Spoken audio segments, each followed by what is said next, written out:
Dear friends, हाय, मैं सैयद साद आप सबको वेलकम करता हूं on my YouTube channel Roshni study. तो हम डिस्कस कर रहे हैं क्लास 10th की ज्योग्राफी का लास्ट चैप्टर नंबर 7, जिसका नाम है लाइफलाइंस ऑफ इकोनॉमी। तो इसके प्रीवियस लेक्चर में, फर्स्ट लेक्चर में हमने डिस्कस किया था ट्रांसपोर्टेशन के बारे में कि ट्रांसपोर्टेशन किसे कहते हैं। इस लेक्चर में हम अब डिस्कस करने वाले हैं मीन्स ऑफ ट्रांसपोर्ट और classification of means of transport के बारे में। तो ये लेक्चर आपके सीबीएसई के क्लास 10th के एग्जाम्स और एएमयू और जामिया मिलिया के कॉमर्स, आर्ट्स, ह्यूमैनिटीज के 11th एंट्रेंस एग्जाम के लिए काफी ज्यादा इम्पोर्टेंट होने वाला है। तो इसके लिए आप बने रहें हमारे साथ।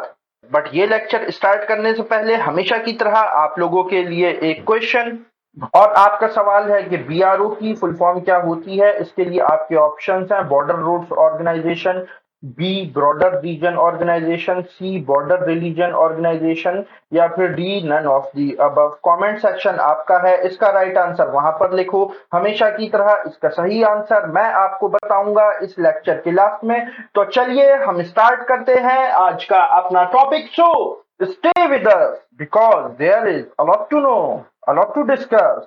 So let's start. Means of transport. तो जैसा कि मैं आपको प्रीवियस लेक्चर में भी बता चुका हूं, जो मीन्स ऑफ ट्रांसपोर्ट होता है वो बेसिकली इसके मीनिंग होते हैं कि ट्रांसपोर्ट के कितने मीन्स हैं, यानी कि ट्रांसपोर्ट किन किन तरीकों से कंडक्ट किया जा सकता है। तो देखो, ट्रांसपोर्ट जो होता है इसको बेसिकली हम लैंड पर कंडक्ट कर सकते हैं, वाटर पर कंडक्ट कर सकते हैं, एयर पर कंडक्ट कर सकते हैं। तो सबसे पहला जो मीन्स ऑफ ट्रांसपोर्ट अब हम यहाँ पर डिस्कस करने वाले हैं वो क्या है? वो है लैंड ट्रांसपोर्ट। जब हम लैंड ट्रांसपोर्ट की बात करते हैं तो लैंड ट्रांसपोर्ट फिर से 3 जगह पर क्लासिफाइड है, और ये तीनों हैं रोडवेज, रेलवेज एंड पाइपलाइंस। जिसमें कि सबसे पहला जो मीन्स ऑफ ट्रांसपोर्ट हम यहाँ पर डिस्कस करने वाले हैं वो है रोडवेज। और रोडवेज फिर यहाँ पर सब क्लासिफाइड है 6 जगह पर, 6 क्लासेस में। ठीक है, 6 तरह के हमें रोड्स देखने को मिलते हैं, जिसमें कि सबसे पहला और सबसे बेहतरीन जो रोड है वो है golden quadrilateral super highway. Then दूसरा है नेशनल हाईवे, थर्ड है स्टेट हाईवे, फोर्थ है डिस्ट्रिक्ट रोड्स, फिफ्थ है अदर रोड्स, और सिक्स्थ है बॉर्डर रोड। अच्छा, ये जो रोडवेज ट्रांसपोर्ट है इसके लिए गवर्नमेंट ऑफ इंडिया में बकायदा एक मिनिस्ट्री बनी हुई है, जिसे कि मिनिस्ट्री ऑफ रोड ट्रांसपोर्ट कहते हैं, जिसको कि प्रेजेंटली 2023 में हेड कर रहे हैं श्री नितिन गडकरी जी। और ministry of road and transport के 2022 के डेटा के अकॉर्डिंग अभी तक जो है 63.75 लाख किलोमीटर का रोड नेटवर्क इंडिया में प्रेजेंट है, जो कि दुनिया का दूसरा सबसे बड़ा रोड नेटवर्क कंसीडर किया जाता है। देन जो रोड ट्रांसपोर्ट है उसकी इतनी इंपॉर्टेंस क्यों है? तो इसके पीछे बहुत सारी वजह है। एक तो आप ये समझ लो कि जो रोड ट्रांसपोर्ट है ये फीडर के तौर पर यूज किया जाता है by other types of transport, जैसे कि रेलवे स्टेशन, एयरपोर्ट, सी पोर्ट। ये रोड ट्रांसपोर्ट ही है जो कि हमें हमारे डेस्टिनेशन से उठाकर और रेलवे स्टेशन या एयरपोर्ट या सी पोर्ट तक पहुंचाता है। तो ये बेसिकली एक फीडर के तौर पर काम करता है। देन इसकी जो इम्पोर्टेंस की एक दूसरी जो वजह है वो ये कि रोड ट्रांसपोर्ट इकोनॉमिकल होता है। जब कभी भी थोड़े से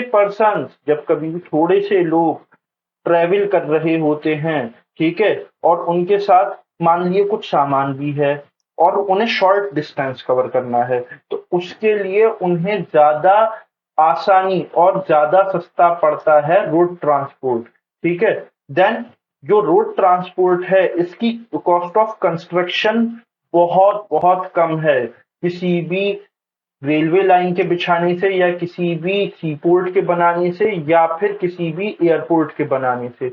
देन इसके अलावा जो रोड ट्रांसपोर्ट है ये हमें door to door service provide करता है, और cost of loading and unloading को काफी ज्यादा घटा देता है। आप खुद सोचो भाई, ट्रेन है वो कोई आपके जो घर के सामने की सड़क है वहां तो आपको छोड़ने के लिए नहीं आएगी, या फिर शिप है वहां आपको छोड़ने के लिए नहीं पहुंचेगा, या फिर एरोप्लेन है वो आपकी घर की छत पे तो लैंड किया नहीं जा सकता।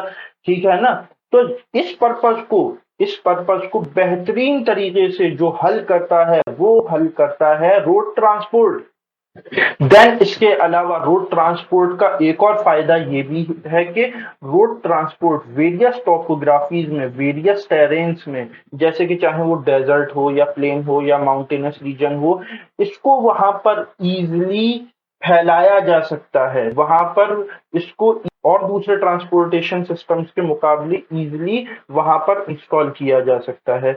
देन जो इसका रोड ट्रांसपोर्ट का एक ये भी बहुत बड़ा फायदा है कि जो जहां पर ऊंचाई है, जैसे कि पहाड़ है, माउंटेन है, वहां पर हम रोड ट्रांसपोर्ट में स्लोप ज्यादा दे सकते हैं। ठीक है, जैसे कि खड़ी चढ़ाई कोई भी कार या बाइक इजिली कर सकती है, लेकिन अगर किसी ट्रेन को आप खड़ी चढ़ाई पर चढ़ाने की कोशिश करेंगे तो वो नहीं चढ़ पाएगी।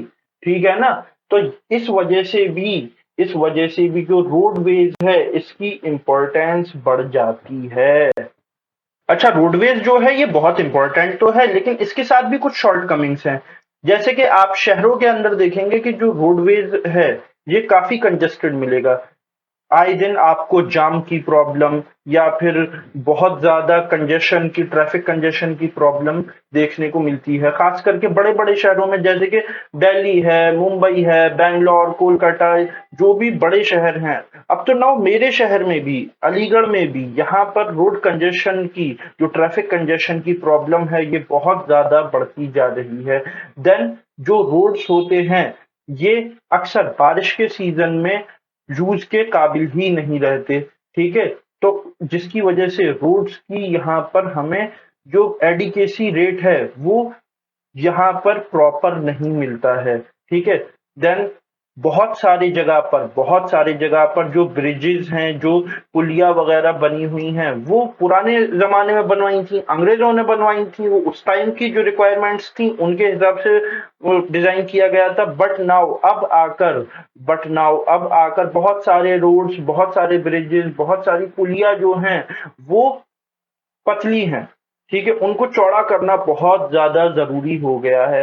तो ये जो रोडवेज के साथ ये कुछ चीजें, और मैं ये कहूंगा ये सिर्फ रोडवेज के साथ ही नहीं है, ये हर तरह के मीन्स ऑफ ट्रांसपोर्टेशन सिस्टम के साथ है। तो इसी के साथ ये लेक्चर मैं यहीं पर एंड करता हूं। और नाउ वापस आते हैं हम अपने क्वेश्चन पर। और आपका सवाल था कि बीआरओ की फुल फॉर्म क्या है, तो इसकी फुल फॉर्म है border roads organisation. Yes my friends, BRO stands for border roads organisation. तो ये था whole analysis of this lecture, और इसी के साथ ये लेक्चर मैं यहीं पर एंड करता हूं। और नेक्स्ट लेक्चर में हम डिस्कस करने वाले हैं क्लासिफिकेशन ऑफ ट्रांसपोर्ट के बारे में, जहां पर के हम लैंड ट्रांसपोर्ट को और डिटेल में डिस्कस करेंगे। तो अभी के लिए बस इतना ही। अगर ये लेक्चर आपको अच्छा लगा हो तो इस वीडियो को लाइक करें, शेयर करें, कमेंट करें, और इसी तरह के इंफॉर्मेटिव कंटेंट के लिए सब्सक्राइब करें to our YouTube channel. Now I am Syed Saad signing off. Okay, bye.